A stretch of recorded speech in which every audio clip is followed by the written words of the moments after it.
గతంలో ఇక్కడ పెట్టాల్సింది ఒక స్టార్ షేప్ బిల్డింగు. అది మొదట్లో అది అప్రూవ్ అయింది. అంటే అమరుల్ని మనం ధ్రువతారలుగా చిత్రీకరిస్తాం కాబట్టి, సో ఒక స్టార్ షేప్‌లో ఆ బిల్డింగ్ డిజైను, దాని మీద మాన్యుమెంటు. అది కూడా ఒక స్టీల్, కానీ పార్షియల్లీ స్టీల్ కన్‌స్ట్రక్షన్ ఉండేది. అది పబ్లిక్‌లో రిలీజ్ అయిపోయింది. అన్నీ న్యూస్ పేపర్లు ఫ్రంట్ పేజీలో వేయడం జరిగింది. ఆ తర్వాత కొన్ని అనివార్య కారణాల వల్ల కొంచెం పొలిటికల్ ఇది జరిగి డిజైన్ మారిపోయింది. సో ఆ మారిన డిజైన్ ఏదైతుందో అప్పుడు నేను ఇంకో ఓవర్ నైట్ ఈ డిజైను అప్పటి సీఎం గారి దగ్గరికి వెళ్ళే క్రమంలో రాత్రి ఒక డిజైన్ చేసిన. సో ఇది పాతది ఏదైతుందో ఆ మార్పు అనేది చేసే క్రమంలో ఇది చూసి ఇది బాగుంది కదా, ఇది చేయండి అని ఆయన చెప్పడం జరిగింది. సో దానికోసం గతంలో ఇచ్చిన అప్రూవ్ అయినటువంటి డిజైన్ ఏదైతుందో అది 1 ఇయర్‌కి పైగా పనిచేసినాం దానికి. అంటే ఒక డిపిఆర్ తయారు చేయడం అంటే detailed project report. Detailed project report అంటే ఈ నేలకి చరిత్ర ఏంది, అంటే ఇది ఒక లేక్ పక్క ఉంది.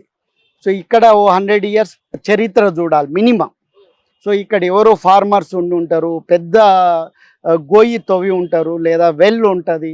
సో రేపొద్దున మనం కన్స్ట్రక్షన్ చేసినప్పుడు టిల్ట్ అయ్యే అవకాశాలు ఉంటాయి. సో కాబట్టి దీనికి ఏరియా చరిత్ర అనేది not only land survey, even weather conditions కూడా ఒక 150 ఇయర్స్ ఎంత. ఇప్పుడు ఇక్కడ ఒకప్పుడు ఒక 100 years ago 110 kilometre speed wind blow అయింది ఇక్కడ. అంటే మనకు గతంలో 4 ఇయర్స్ బ్యాక్ ఒక పెద్ద గాలి దుమారం వచ్చింది హైదరాబాద్లో. చాలా అద్దాలు పగిలి గాలిలో ఎగిరి మా 4th ఫ్లోర్ కూడా డోర్కి కూర్చుకున్నాయి. అది జస్ట్ 80 కిలోమీటర్ స్పీడ్. ఇక మీరు 110 కిలోమీటర్ స్పీడ్ ఊహించుకోండి ఎట్లుండేదో.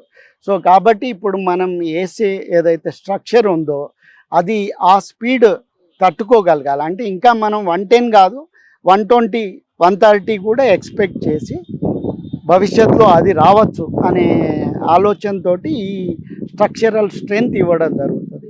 సో ఆ రకంగా మేము డిపిఆర్ తయారు చేయడానికే మోర్ దాన్ 1 ఇయర్ పట్టింది. ఆ తర్వాత అది డిజైన్ మారడంతో ఆ 1 ఇయర్ మాది వేస్ట్ అయిపోయింది. సో మళ్ళీ కొత్తగా డిపిఆర్, మళ్ళీ దీనికి ఒక 1 ఇయర్. సో ఈ రకంగా టోటల్గా దీనికి ఒక 6 ఇయర్స్ ఫుల్ ఫ్లెడ్జ్డ్ వర్క్ చేయడం జరిగింది. ఇప్పుడు మొత్తం స్టెయిన్లెస్ స్టీల్ అండి అది? కంప్లీట్ స్టెయిన్లెస్ స్టీల్ 316L అంటారు దాన్ని. ఏది పైన ఎల్లో కలర్ కూడా స్టెయిన్లెస్ స్టీలే? లేదు, అది కార్బన్ స్టీల్ అంటారు. అంటే దానికి పెయింట్ వేయాలి కాబట్టి. సో ఈ స్టెయిన్లెస్ స్టీల్ మీద మనం పెయింట్ ఉండదు. సో ఇది complete mirror finish. And unique ఏంటంటే ఇక్కడ ఎక్కడ కూడా మీరు అతుకులు ఉండవు, జాయింట్స్ ఉండవా, సీమ్లెస్. ఇది అంటే ఒక బిందెలాగా. ఎలా తీసుకొచ్చారండి అది? అంటే ఇది ఫ్యాబ్రికేట్ అయింది దుబాయ్లో. ఇక్కడ నుంచి కంటైనర్లలో ట్రాన్స్పోర్ట్ చేయడం జరిగింది. Oh my god. చాలా pieces, more than 550 large pieces. ఆ పీసెస్ అన్నీ కూడా ఇక్కడికి వచ్చి మళ్ళీ జాయింట్ చేసి ఇది ఒక, అంటే మన ఇండియన్ ఆర్కిటెక్చరల్ దీంట్లో ఈ రకమైనటువంటి టెక్నాలజీ ప్రయోగించింది ఇదే మొట్టమొదటి బిల్డింగ్. అండ్ ఇలాంటి స్టీల్ స్ట్రక్చర్ అనేది, సో మన ఇంత పెద్దది అతుకులు లేనటువంటిది, అది వరల్డ్ని లార్జెస్ట్ స్టీల్ స్ట్రక్చర్స్ ఉన్నాయి. ఇప్పుడు దుబాయ్లో ఫ్యూచర్ మ్యూజియం ఉంటుంది, ఒక ఓవల్ షేప్లో ఉంటుంది, ఉర్దూ అక్షరాలతోటి, అరబిక్ లెటరింగ్ తోటి. అది అన్ని పీసెస్, చాలా పీసెస్ అవి కనబడతాయి. ఇది అట్లా కాదు, ఇది fully welded, complete welded and nano welding. అంటే కంప్లీట్ 2 పీసెస్కి మనం వెల్డింగ్ స్టిక్ ఉండదు. 2 షీట్లని ఆటోమేటిక్ మెల్ట్ అయ్యి జాయింట్ అయిపోతాయి, కలిసిపోతాయి. అంటే మైక్రో మిల్లీమీటర్ ప్రిసిషన్ వర్క్ ఇది. అంటే కార్ ఇండస్ట్రీలో ఎలా అయితే ఉంటుందో కంప్యూటరైజ్డ్ సిస్టము. సో ఆ రకంగా ఇది చేయడం జరుగుతుంది. మీ దాంట్లో ఏ టెక్నాలజీ వాడే అవకాశం ఉంటుందండి, లేకపోతే మీరు ఏది ప్రిఫర్ చేస్తారు ఇన్ జనరల్ గా? అంటే ఇప్పుడు ఈ ప్రాజెక్ట్లో ఉన్నటువంటి రిక్వైర్మెంట్ ప్రకారం అదొక టెక్నాలజీ. సో డిఫరెంట్ ప్రాజెక్ట్స్ని బట్టి, మెటీరియల్ని బట్టి, ఆ పరిస్థితుల్ని బట్టి ఒక్కొక్క టెక్నాలజీ వాడతాం. ఫైనాన్షియల్ ఇది కూడా చూసుకోవాల్సి వస్తుంది, దేనికి ఎంత ఎక్స్పెండిచరు. కరెక్ట్. అంటే దీనికోసం కూడా నేను చైనా వెళ్ళినా, అమెరికా వెళ్ళినా.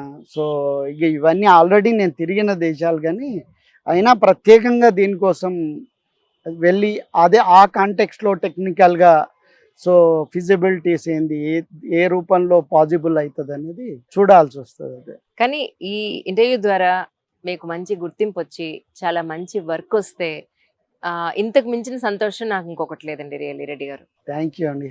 Thank you so much for you coming in time once again. ఈ సందర్భంగా ఎవరైనా మీరు చేసే వర్క్లో కానీ ఈ శిల్పి అన్న ఆ చట్టంలోకి రావాలన్నా, ఇది ఒక ప్రొఫెషన్గా ఎంచుకోవాలన్నా, అలాంటి వాళ్ళకి మీరేం అడ్వైస్ చేస్తారు? అంటే ఏదైనా కళ, ఏ కళ అయినప్పటికీ, మీరు సంగీతం, నాటకం, నృత్యం, యాక్టింగ్, ఇవన్నీ కూడా బ్రతకడానికి కోసం చేసేటి కాదు. అది మన ఆత్మ తృప్తి కోసం చేసేటువంటి, చివరికి జీవితంలో మనం సాధించేది ఎన్ని కోట్లున్నా ఆత్మ తృప్తి అనేది ఉండదు. కాబట్టి సో అది మనము ఉంది అనుకున్నప్పుడు, మనం నమ్ముకున్న ప్రొఫెషన్కి సో దాంట్లో మనం రకరకాల కృషి చేయాలి, నేర్చుకోవాలి. లైఫ్ అనేది ఎప్పుడు ఆమె ఎవ్రీడే స్టూడెంట్. సో ఎప్పుడు కాలం మనకి ఏది నేర్పుతూనే ఉంటుంది. అండ్ నిన్నట్లో ఒక శిశువు ఉంటాడు ఎప్పుడు. అవును. సో కాబట్టి లైఫ్ అనేది ఎప్పుడు మారుతూనే ఉంటుంది.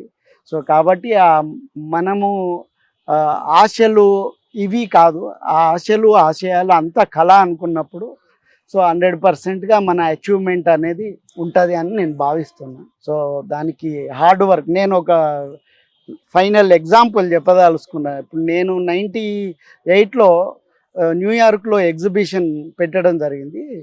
అప్పుడు నా ఎగ్జిబిషన్ చూడడానికి కృష్ణారెడ్డి అని చాలా పాపులర్ ఆర్టిస్ట్, ఆయన పైకి వచ్చిండు, గ్యాలరీకి వచ్చిండు. సో ఆయన రమణారెడ్డి అని పోస్టర్ చూసి వచ్చిండు. ఓకే. ఎందుకంటే తెలుగు మాట్లాడచ్చు, వేరే ఏదో రమణ అని ఉంటే రాకపోయేటోడేమో.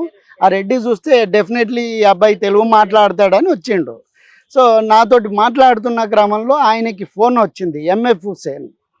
ఆయన పక్క స్ట్రీట్లో ఎగ్జిబిషన్ ప్రిపేర్ అవుతున్నాడు. సో ఎంఎఫ్ హుసేన్ గారు వచ్చి ఈయనకి మాట్లాడితే, ఈ అబ్బాయి రమణారెడ్డి హైదరాబాద్ అని, ఓ రెడ్డి సాబ్ అని ఆయన చాలా ఖుషి అయ్యి, ఆయనకు అనుబంధం ఉంది హైదరాబాద్ తోటి. చాలాసార్లు హుస్సేన్ గారు హైదరాబాద్ రావడం జరిగేది. ఆయనకు ఫ్యామిలీ బంధాలు కూడా ఉన్నాయి హైదరాబాద్తో. సో ఆయన చాలా హ్యాపీగా ఫీల్ అయ్యిండు. ఆ తర్వాత ఎవ్రీడే లంచ్ అవర్లో గ్యాలరీకి వచ్చేటోడు, నన్ను పట్టుకొని లంచ్కి తీసుకెళ్ళేటోడు. ఆయన ఓన్లీ రెడ్డి సాబ్ అంటాడు. ఆయన అప్పటికే 70 ఇయర్స్ ఉన్నాయి, నేను 25 ఉన్నా. అయితే నన్ను, సార్ నేను ఒక 2-3 రోజుల తర్వాత అన్న, సార్ నన్ను రెడ్డి సాబ్ అనొద్దు, నాకు ఒక తిట్టులా అనిపిస్తుంది, మీరు పేరు పెట్టి పిలవండి, అబ్బాయి అనండి, ఇంకేదన్నా పేరు అనండి అని అంటే, దేకో లేదు చూడు, ఇప్పుడు నీ ఏజ్ 25 ఉంటుంది అంటే, అవును సార్ 25 ఏళ్ళల్లో ఇంత బ్యూటిఫుల్ వర్క్ చేసినావు, ప్రపంచాన్ని తిరగడం మొదలుపెట్టినావు, నాకు 50 ఇయర్స్కి తినడానికి లేదు అంటే నువ్వు నీ భవిష్యత్ ఎట్లుంటుంది, నువ్వు ఏ స్థాయికి ఎదుగుతావు అనేది నేను గుర్తిస్తున్నా, అందుకని నువ్వు రెడ్డి సాబే అన్న. అంటే సో అది ఇచ్చేటువంటి ఆయనకున్న గొప్పతనం, అది ఆ గౌరవం అనేది, అంటే చిన్నపిల్లలకు కూడా గౌరవించడం అనేది ఆయన గొప్పతనం. కానీ అది కూడా నాకు ఒక inspiration. But your very humble అండి. ఇలాంటి వ్యక్తుల్ని అతి తక్కువ చూస్తూ ఉంటాం మేము కూడా. మీడియాలో పొద్దున్న లేస్తే ప్రజలతో ఎక్కువ కలుస్తూ కనెక్ట్ అవుతూ ఉంటాం కదా. సో మీలాంటి హంబుల్ పర్సన్స్ తక్కువ చూస్తూ ఉంటాం మేమైతే. Thank you very much.